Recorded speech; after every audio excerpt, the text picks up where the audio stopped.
Hello friends, welcome back to my channel. और आज मैं बात करने वाली हूँ कि जब बच्चे को तेज़ बुखार चढ़े तो उस टाइम हमें क्या करना चाहिए। जैसे कि मेरे बेटे को जब वायरल होता है तो आजकल ट्रेंड सा बन गया है कि 102 103 तक बुखार जाते ही है। जब उसे मलेरिया हुआ था तो उसके 103 के ऊपर भी बुखार पहुँच गया था।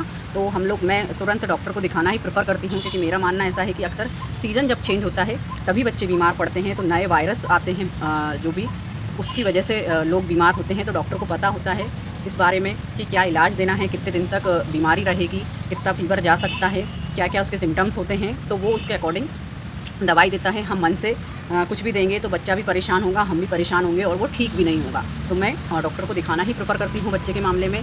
दूसरी चीज़, हाँ, आपके घर में पैरासीटामोल और कुछ दवाइयाँ हमेशा होनी चाहिए। मैं खुद भी रखती हूँ कि इमरजेंसी में कभी जब तुरंत ऐसा नहीं है हर वक्त डॉक्टर मिल जाए, हमको देना ही पड़ जाए तो हम दे सकते हैं। पर एक बार जैसे तेज़ बुखार आ रहा है तो डॉक्टर को दिखाना बहुत ज़्यादा ज़रूरी होता है।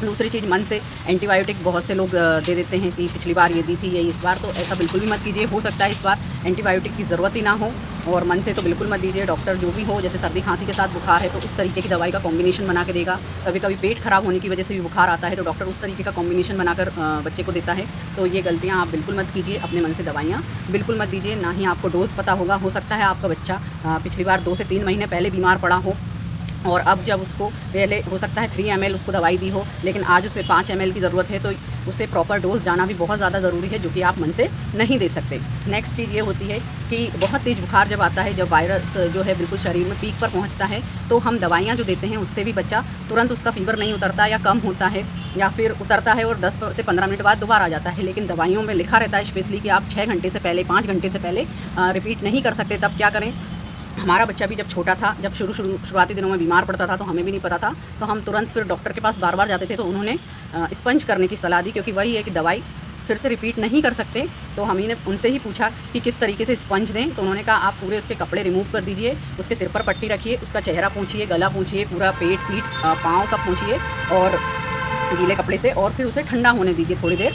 मतलब ऐसा कुछ भी मत कीजिए, उसे ऐसे ही रहने दीजिए। फिर जब वो उसका पानी पूरा उड़ जाए फिर दोबारा से उसे पहुँचिए, और 15 से 20 मिनट तक ये प्रोसेस कीजिए। हाँ, अगर बच्चा बहुत ज़्यादा उससे कपकपा रहा है तो ये प्रोसेस वहीं रोक दीजिए। बाकी 15 से 20 मिनट तक की स्पंज सफिशिएंट होती है बच्चे के लिए।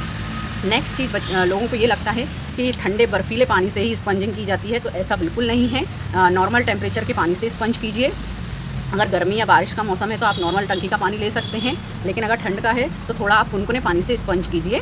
आपको ऐसा नहीं करना है कि बर्फ़ का या फ्रिज का या मटके का ठंडा पानी लेकर स्पंज करना है, उससे उसे सर्दी बैठने का डर होता है और ऐसे किया भी नहीं जाता, डॉक्टर खुद मना करते हैं। नेक्स्ट, लोग जो गलती करते हैं वो ये कि बहुत ज़्यादा कवर अप कर देते हैं बच्चे को, और उड़ा देना, बहुत सारे स्वेटर, शॉल वगैरह से ढाँक देना। डॉक्टर इस चीज़ के लिए भी बिल्कुल मना करते हैं।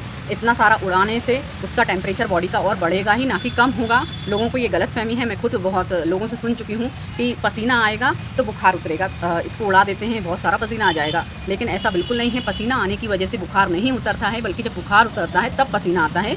तो ये गलती भी आप ना करें, उसे बहुत ज़्यादा कवर अप ना करें। नेक्स्ट, जो लोग गलती करते हैं वो ये कि मन से जो एंटीबायोटिक दे रहे हैं, एक तो वो गड़बड़, ऊपर से अगर एंटीबायोटिक बच्चे की चल रही है उसमें उसकी भूख मर जाती है, उसके बैड बैक्टीरिया के साथ साथ गुड बैक्टीरियाज भी मर जाते हैं, जिससे भूख पे बहुत बहुत इफेक्ट होता है।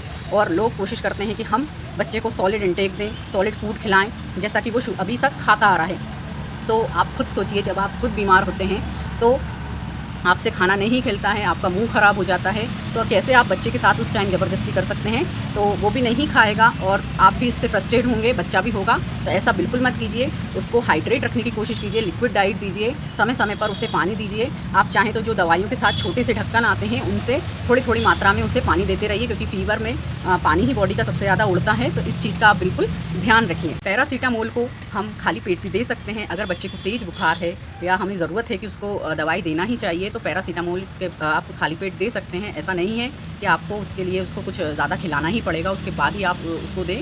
हाँ, आप दवाई दीजिए, उसका फ़ीवर उतरेगा, उसका फिर मन करेगा कुछ खाने पीने का, तो वो ज़रूर से वो कुछ भी जो आपने देना चाह रहे हैं वो खा भी सकता है। अगली गलती लोग ये करते हैं कि टेम्परेचर को नोट नहीं करते, समय समय पर टेम्परेचर नहीं लेते। सिर्फ क्या करते हैं, बॉडी के किसी पार्ट को छू लेंगे और गर्म लगेगा तो बुखार मान लेंगे, ठंडा लगेगा तो तरगया मान लेंगे। तो ऐसा बिल्कुल मत कीजिए। अगर आपके घर में एक बेबी है तो एक थर्मामीटर हमेशा अपने पास रखिए और समय समय से उसको जो टेम्परेचर है उसके लेते रहिए। भले ही आप एक नोट डाउन कर सकते हैं, एक लिस्ट बना सकते हैं, जो कि आप डॉक्टर को दिखाएंगे तो उसे भी आसानी होगी कि पीक तक बच्चे का फ़ीवर कब तक गया है और कितनी बार हुआ है उसे फ़ीवर, कैसे उतरा है, कितनी कितनी देर में उतरा है। तो ये एक जानकारी अगर आप डॉक्टर को राइटिंग में देंगे तो उसे ज़्यादा अच्छे से क्लियर होगी और आपको भी सही चीज़ पता लगेगी। क्योंकि बहुत बारी ऐसा होता है कि हाथ से छूने पर बॉडी के कोई से पार्ट ठंडे होते हैं, कोई से गर्म। जैसे कि अपन ने टी शर्ट या कुछ मोटा कुछ कपड़ा पहन रखा है तो पेट और पीठ ऑब्वियसली गर्म ही रहेंगे, पर हो सकता है हाथ पैर ठंडे हों तो आप खुद भी कंफ्यूज रहेंगे कि इसे फीवर है कि नहीं है। तो इससे बेटर है कि आप एक मेजरमेंट इंस्ट्रूमेंट का यूज़ करें।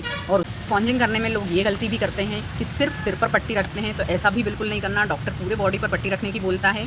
हालांकि जैसे मेरा बच्चा जब छोटा था वो आसानी से पूरी बॉडी पर स्पॉन्जिंग करवा लेता था, लेकिन अभी 2 साल का हो गया है, बहुत नाटक करता है। जब उसको फीवर आता है वैसे ही चिड़चिड़ करते हैं, और हम अगर उनको ठंड भी लग रही होती है और पट्टी करें जब उनके शरीर पर तो वो नहीं करवाता है। तो मैं स्पेशली उसके सिर पर पट्टी रखती हूँ और बाउल में पानी लेकर मैं अपने हाथ गीले करती रहती हूँ और उसके हाथ, पाँव, हथेली और पंजे उसके गीले या पोंछती रहूँगी, सूखने देती हूँ ऐसा। और पीठ और पेट पर वो नहीं करवाता है। बच्चे ऐसी दिक्कत करते हैं, बहुत ज़्यादा जिद करते हैं, हम उन्हें बीमारी में बहुत ज़्यादा रुला नहीं सकते हैं, इसलिए मैं सिर्फ इस तरीके का वो करवा लेता है तो मैं वो करती हूँ। दूसरी चीज़, अभी जैसे उसे मलेरिया हुआ था, 103 के ऊपर बुखार आ गया था, सब कुछ करने के बाद भी नहीं उतर रहा था, तो हम लोग इमरजेंसी में जब हॉस्पिटल गए उसे दिखाने, थोड़ा ठंड का समय था, उसे बाहर की थोड़ी ठंडी ठंडी सी हवा लगी तो हॉस्पिटल तक पहुँचते पहुँचते उसका फीवर वैसे ही डाउन हो गया। तो मुझे मतलब ये मैं टिप फॉलो करती हूँ कि उसके बाद भी जब उसे वायरल हुआ तो वो स्पंजिंग अच्छे से नहीं करवाता, तो मैं उसे पोर्च में बाहर टहलाती रहती हूँ, जिससे कि बाहरी हवा जब उसके शरीर पर पड़ती है और थोड़े कपड़े कम कर देते हैं तो उससे उसका फीवर ऑटोमेटिकली उतर जाता है। तो ये भी एक मेरी तरफ से टिप हो गया आपको, आप ऐसा कर सकते हैं। बाकी अगर आप स्पंजिंग कर रहे हैं तो ये गलती बिल्कुल मत कीजिए कि सिर्फ सिर पर पट्टी रखना स्पंजिंग नहीं होती, पूरी बॉडी को गीला करना ही स्पंजिंग कहलाती है। डॉक्टर भी इसी तरीके से एडवाइस करते हैं। तो ये मेरा आज का वीडियो था जो तेज फीवर को लेकर था। बेबी को अगर आता है तेज फीवर तो उसके ऊपर आप क्या गलतियाँ लोग करते हैं और क्या उसका समाधान हो सकता है, क्या करना है क्या नहीं करना है, जो डॉक्टर्स भी बताते हैं वही मैंने इस वीडियो के थ्रू बताना चाहे हैं। अगर आपको वीडियो अच्छा लगे तो लाइक कीजिए और ऐसी ही अच्छी वीडियोस पाने के लिए मेरे चैनल को सब्सक्राइब कीजिए। Thank you.